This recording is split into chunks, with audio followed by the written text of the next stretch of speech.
नमस्कार, स्वागत है आप सभी का छत्तीसगढ़ राउंड अप आप देख रहे हैं। आपके साथ मैं हूं पुनीत। चलिए खबरों की करेंगे शुरुआत और सबसे पहले कांकेर से बड़ी खबर आपको बता रहे हैं। ग्रामीण की हत्या की वारदात को अंजाम दिया गया नक्सलियों के द्वारा और हर बार की तरह आरोप लगा दिया गया मुखबिरी का कि मुखबिरी के शक में आकर ग्रामीण की जान ही ले ली। हिदुर गांव की यह घटना बताई जा रही है जहां पर नक्सलियों ने एक बार फिर से कायराना करतूत अंजाम दी और यहां पर नक्सलियों ने एक ग्रामीण को मौत के घाट उतार दिया। हिदुर गांव में बताया यह जा रहा है कि नक्सलियों को इस बात का शक था कि ये ग्रामीण जो है ये पुलिस का खबरी था, मुखबिरी करता था। खेम नारायण हमारे संवाददाता हमारे साथ कांकेर से जुड़े हुए हैं। खेम नारायण, जानकारी दीजिए। जी, आपको मैं बता दूं कि आज एक खबर जो है छोटे बेटिया थाना क्षेत्र के हिदूर गांव से निकलकर सामने आ रहा है, जहां पर नक्सलियों ने एक ग्रामीण की हत्या करके गांव के पास फेंकने का जो है खबर मिल रहा है। और इस मामले में जो है एसपी पुलिस अधीक्षक का कहना है कि अभी सूचना मिली है और इस मामले को लेकर जो है पूरा छानबीन किया जा रहा है, पतासाजी किया जा रहा है और उसके बाद ही जो है सब मामला स्पष्ट हो पाएगा कि जो ग्रामीण है उस ग्रामीण की हत्या जो है नक्सलियों द्वारा की गई है या नहीं। चलिए, बहुत शुक्रिया आपका इस जानकारी के लिए।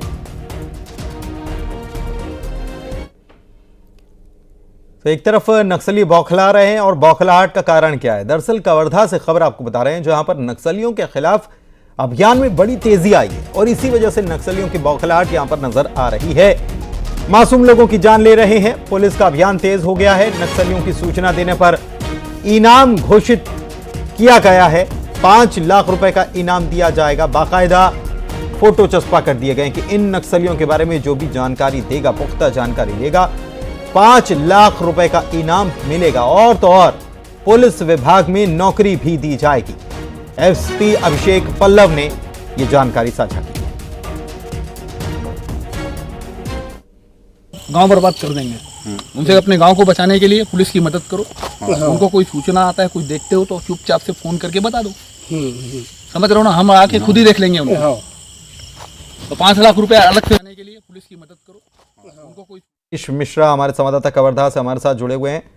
मनीष, अभी हम कांकेर से खबर बता रहे थे कि ग्रामीण की जान ले ली गई मुखबिरी के शक में, लेकिन अब पुलिस हर ग्रामीण से जानकारी चाहती है और 5 लाख रुपए का इनाम पुलिस की तरफ से घोषित कर दिया गया है कि जानकारी अगर साझा करते हैं तो सारा काम पुलिस ही देखेगी, लेकिन आपको इनाम भी मिलेगा और नक्सलियों का सफाया भी होगा। बिल्कुल पुलिस जो है लगातार नक्सलियों के मामले में प्रभावी कार्रवाई कर रही है। बचपन से पैर उखड़ने के बाद नक्सली को नए ठिकाने की तलाश में जिनके जो प्रयास जो है कवर्धा जिले का वनांचल क्षेत्र जो है, खासकर कान्हा से लगा हुआ एरिया है, बालाघाट और मंडला जिले के, यहाँ अपने पैर पसारने के फिराक में थे। लेकिन पुलिस जो है उस पर लगातार कार्रवाई कर रही है और कई एनकाउंटर जो है जिसमें नक्सलियों की मौत भी हुई है। इनके बड़े लीडर जो है इस क्षेत्र में आ नहीं रहे हैं। केवल जो प्लाटून विस्तार के इनके जो सदस्य हैं वही इस क्षेत्र में सक्रिय हैं और पुलिस का दबाव बढ़ता देख वो इधर उधर छुप रहे हैं। इसी के और ज्यादा प्रभावी कार्रवाई करते हुए स्थानीय लोगों से भी मदद की अपील की गई है। किसी तरह से सहायता न करने की बात कही है और जो भी पुलिस को इनके बारे में जानकारी देंगे, जो भी सक्रिय नक्सली हैं उनके पोस्टर जो है वहां पर जारी किए गए हैं, उनकी पहचान बताई गई है।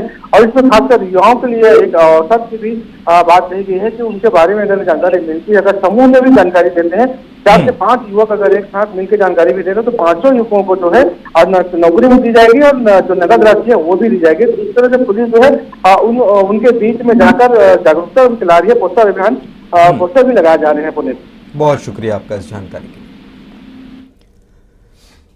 और अगली खबर दंतेवाड़ा से, जहां पर सरकार की नीतियों से प्रभावित होकर एक इनामी नक्सली समेत 26 नक्सलियों ने सरेंडर कर दिया, मुख्यधारा में लौट आए।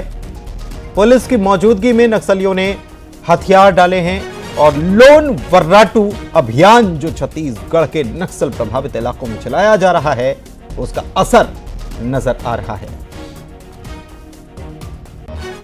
कर रहा हूं कि यहाँ लोन वारंट अभियान में मैं यहाँ पे सभी हमारे साथी 26 लोग हैं।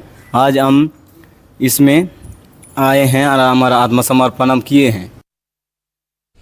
इधर रायपुर से बड़ी खबर आपको बता दें, जग्गी हत्याकांड मामले में अपडेट आपको बता रहे हैं। वारंट जारी कर दिया गया है 25 आरोपियों के खिलाफ।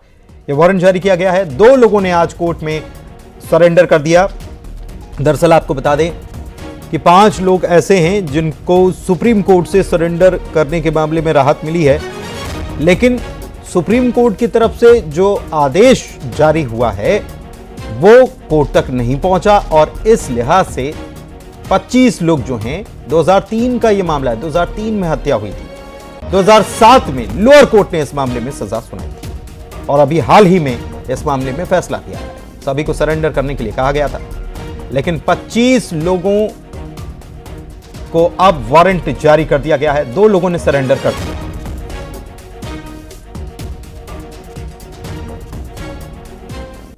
चलिए बात करेंगे दुर्ग की, जहां पर आईआईटी भिलाई के प्रोफेसर को साइबर ठगी का शिकार बनाया गया। बताया जा रहा है कि आरोपियों ने मुंबई पुलिस बनकर पहले प्रोफेसर को धमकाया, उसके बाद प्रोफेसर से 1 लाख रुपए खाते में जमा करवा लिए गए। आरोपियों ने प्रोफेसर को राष्ट्रीय सुरक्षा के लिए जांच का हवाला देकर चुप रहने की सलाह दी।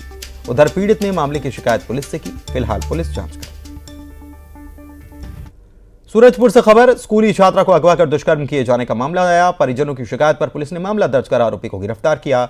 अगवा छात्रा को पुलिस ने बरामद कर परिजनों के हवाले किया।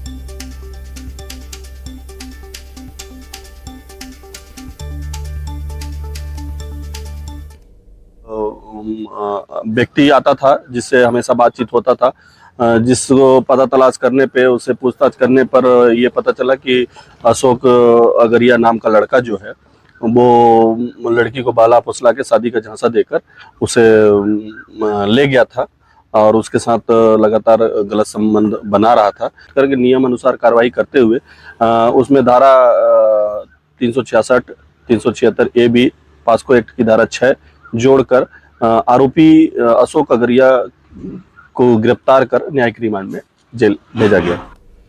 कोरबा से खबर, महिला ने 2 साल के मासूम के साथ फांसी लगाकर खुदकुशी कर ली। महिला का शव घर के किचन के फंदे से लटका मिला। महिला का पति के साथ काम पर जाने को लेकर विवाद हुआ था। घटना उड़गा थाना क्षेत्र के चिचोली गांव की। पुलिस मामले की जांच कर रही है।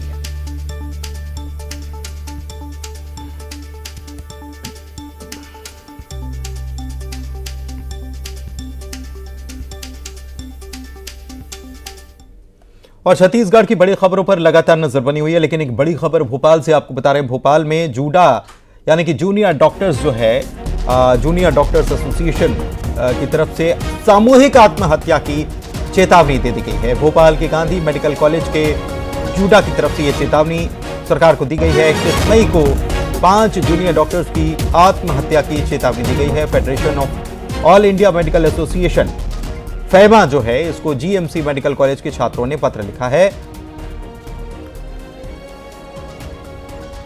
वासु चौरे हमारे साथ संवाददाता जुड़े हुए हैं। वासु, जानकारी दीजिए। बिल्कुल, देखिए भोपाल जीएमसी के जो जूनियर डॉक्टर्स हैं वो लगातार कई चीजों को लेकर शिकायत करते हुए आए हैं, खासतौर पर उनके ड्यूटी टाइमिंग्स को लेकर और कुछ प्रोफेसर्स को लेकर। बीते महीनों में अगर बात करें तो जो 2 बड़ी घटनाएं सामने आई थी, 2 डॉक्टर्स ने सुसाइड किया था और उसके बाद जीएमसी प्रबंधन पर गंभीर सवाल उठते थे। तब से ही डॉक्टर्स का पुरजोर विरोध जारी है। कई बार डॉक्टर हड़ताल पर भी गए और अब एक बेनामा पत्र सामने आया है जिसमें अथॉरिटीज को ये बताने की डॉक्टर्स ने कोशिश की है कि हमारी जो मुख्य समस्या है वो लगातार बनी हुई है और अगर ये हल नहीं होती है तो आने वाले समय में हमें कोई कदम जो है वो उठाना पड़ेगा। बहुत शुक्रिया आपका इस जानकारी। बालावद में अखिल भारतीय विद्यार्थी परिषद के नगर मंत्री को पीटा गया है। 3 युवकों ने बीच सड़क पर जमकर पिटाई की है और घटना का फुटेज भी सामने आया, सीसीटीवी फुटेज आया है। अखिल भारतीय विद्यार्थी परिषद के जय किशन साहू ने इसकी शिकायत अब थाने में की है और 3 आरोपियों के खिलाफ केस दर्ज कर दिया गया है।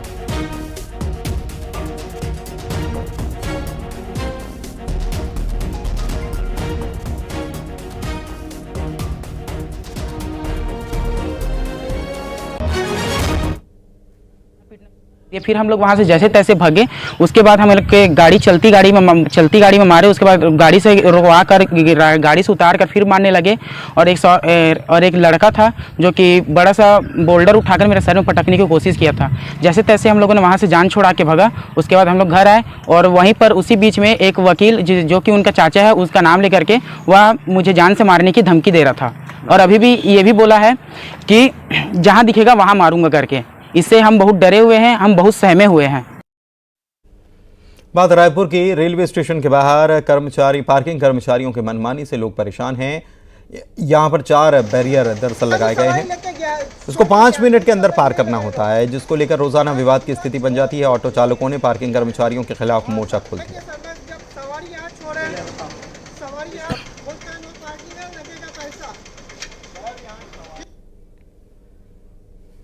सर तुरंत आके क्या करता है, लॉक कर देता है। फिर बोलता है अंदर जाने के लिए आपको छूट दिया जाता है। फिर जाते अंदर, फिर बाहर निकले और पर्ची का पैसा दो, 20 रुपये पैसा मांगता है सर।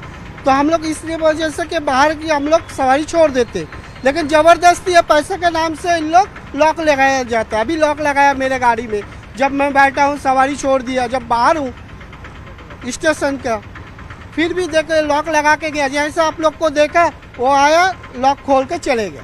मैं 1.5 महीने पर लगातार अवैध वसूली की शिकायतें आ रही हैं। ऑटो संघ के साथ साथ ऑटो वालों चालकों के साथ साथ आम जनता भी लगातार इस बात को उठा रही कि वहाँ पे जो कर्मचारी हैं वो अवैध वसूली करते हैं और लगातार उनके साथ गुंडागर्दी की जाती है। जो बाहर से लोग आते हैं गुंडागर्दी के बल पे उनके साथ अवैध वसूली की जाती है।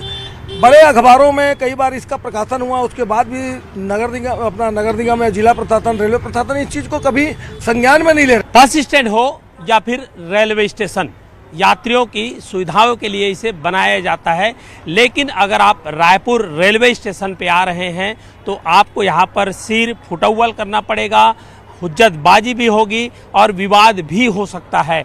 दरअसल रायपुर रेलवे स्टेशन में 1-2 नहीं बल्कि 4 बैरियर लगा दिए गए हैं और यहाँ पर जो बाहरी वाहन आता है उसे सिर्फ 5 मिनट का समय दिया जाता है। उसके बाद यहाँ पर पार्किंग का चार्ज लगता है और उसी को लेकर के लगातार विवाद होता है। चाहे ऑटो चालक हो, टैक्सी चालक हो या फिर अन्य जो आम यात्री हैं, वो अगर किसी को पिक एंड ड्रॉप करने आ रहे हैं तो भी उनके साथ विवाद तय है। दरअसल यहाँ पर प्रतिदिन 1 लाख यात्री आते जाते हैं और आप सोच सकते हैं कि 5 मिनट में कैसे रेलवे स्टेशन से यात्री निकलेंगे और विवाद होना तय है। और उसी को लेकर के यहाँ पर ठेकेदार लगातार विवाद करते हैं। रायपुर का ये रेलवे स्टेशन विवादों का रेलवे स्टेशन बनता जा रहा है, क्योंकि सिर्फ 10 रुपये और 20 रुपये के वसूली के नाम पर जम करके रोज़ हुज्जतबाजी होती है।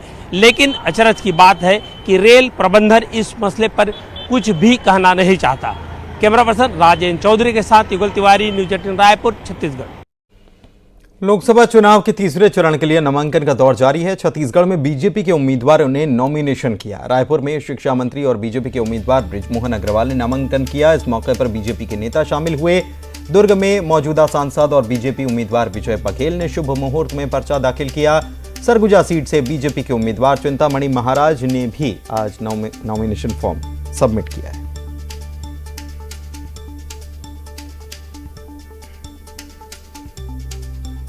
का आशीर्वाद देकर, परिवार का आशीर्वाद देकर, सभी अपने इष्ट मित्रों की शुभकामनाएं लेकर नामांकन दाखिल। टारगेट जनता तय करेगी और जनता से मैंने आह्वान किया है, जैसे विधानसभा चुनाव में छत्तीसगढ़ में रिकॉर्ड बनाया है वैसा ही रिकॉर्ड लोकसभा चुनाव में भी बना। हम अपना नामांकन अभी भर दिए हैं और हमारे प्रस्तावक भाई दीपक ताराचंद साहू जी हमारे साथ हैं और दूसरा जो प्रस्तावक है वो भाई RS बारले जी है जो पद्मश्री हैं। माननीय मुख्यमंत्री जी आ रहे हैं, उनका क्या निर्देश होता है उसके अनुसार हम दूसरा सेट भी डालेंगे। रायपुर में बीजेपी के नामांकन रैली का आयोजन किया गया, जिसमें सीएम विष्णुदेव साय, दोनों डिप्टी सीएम समेत छत्तीसगढ़ बीजेपी के तमाम बड़े नेता शामिल हुए। रैली को संबोधित करते हुए सीएम ने कांग्रेस और पूर्व सीएम भूपेश बघेल पर निशाना साधा।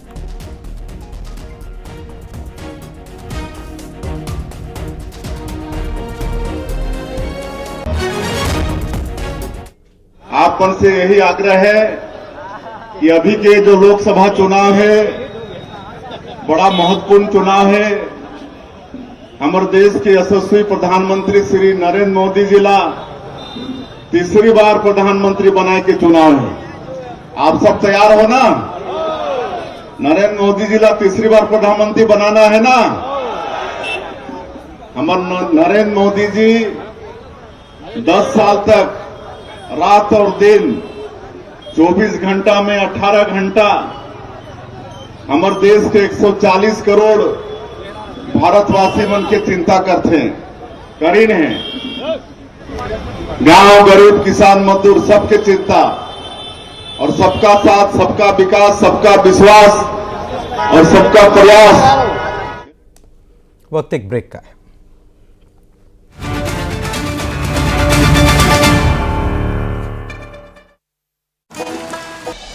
दुर्ग में कांग्रेस को एक और झटका। गुरमीत